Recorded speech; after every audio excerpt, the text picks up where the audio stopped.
What's up, everybody? I'm Z-Wade, the Z-Wade, and Z-Wade Photo, and a while ago now, I launched this video. You can watch it right there.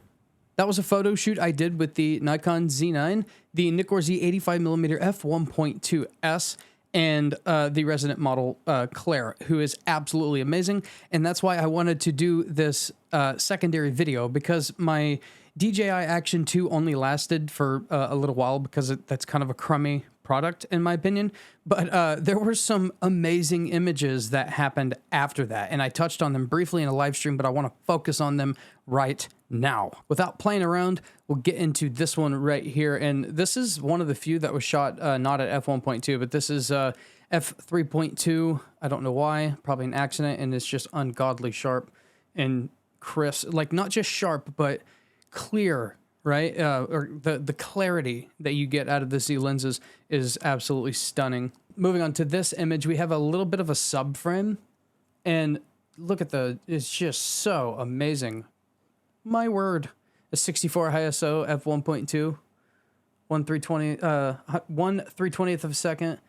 And by the way, if you don't know how to get skin this smooth, like kind of like the fashion magazine smooth, basically what I do is I use Luminar Neo Skin AI, and then I go into Photoshop for spot healing. But it's just, oh man, it's stunning. It is such a good lens. That's why I had to do this video. This is just more of a creative black and white. I love this one, and I can't determine or decide which I like better. I think I like this one. This was in an earlier live stream where I had you guys choose, but you can choose now in the comments whether you like 9655 or 9658. I think I like this one better, but it's just a little more eye and more body, so you get more lines.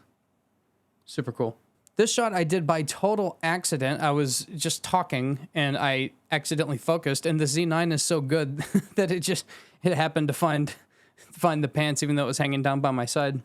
I probably bumped the AF on or something like that, but it ended up being kind of like one of those cool street photography shots. It's just kind of, I mean, it's almost like a candid, but it's cool. I like this shot. We got a great black and white. You may think this looks a little too, I guess morbid is the word, because it's kind of zombie-like, but I like it. It's gritty and grungy, which is why I took a brush in and I kind of darkened the eyes. It gives it like a grungy look that I really, really like. You've probably seen it before if you've been following my channel for a while, that gritty black and white. Boom. Just look at the background. It is just absolutely demolished. And it is just so sharp. Insanely, insanely beautiful. Now, if you watch the video that was in the card earlier of the original video, you'll see a lot of this kind of color style. I was just really feeling it this day. I don't do it all the time, but I'll probably start doing it more because I really like it. I mean, just wickedly sharp at f1.2. And I'm just far enough away to almost get the whole body in. And right here is, you may have heard me say that something beautiful happens when you get closer with the 85-1.2. And this is what I'm talking about. So right here we have pin sharpness, and it just so smoothly transitions to the out of focus area that's what I'm talking about. Like if you get at this isn't the minimum focusing distance, but it's kind of close. But if you're in that closer range of where this lens will focus, it's almost as if it restricts you to this beautiful area where there's no way it won't look good. Like it's so beautiful. It's so soft and it's so smooth. Like you can see, like right here, it starts to get out of focus. And then by the time it gets here, it's out of focus, but it just keeps getting more and more out of focus. It's just super smooth, you know? It's not like a hard fall off. And I don't know if that's because of the 11 aperture blades or what, because I don't design lenses, but I'm sure it has something to do with it. But it's just, I can't even talk. It's just so beautiful, man. This is such a beautiful lens. This one I'm not super crazy about. I didn't do that kind of pinkish hue. Actually, now I like it. Just adding a little bit of pink tint to it. Ooh, dude, that's like rock and roll. That's like grungy. I love it. But yeah, I mean, right on the eye. It's a little more gritty. This one, I'm not crazy about anything in this one except the face. It's just really, again, it's that grunge urban metal look, you know? And it's really sharp here, and then it just quickly falls off through here. But you have these little areas of like where the focus plane is. And even though it's totally accidental, I mean, it's not like you can control whether the cheek and the chin are in the focus plane.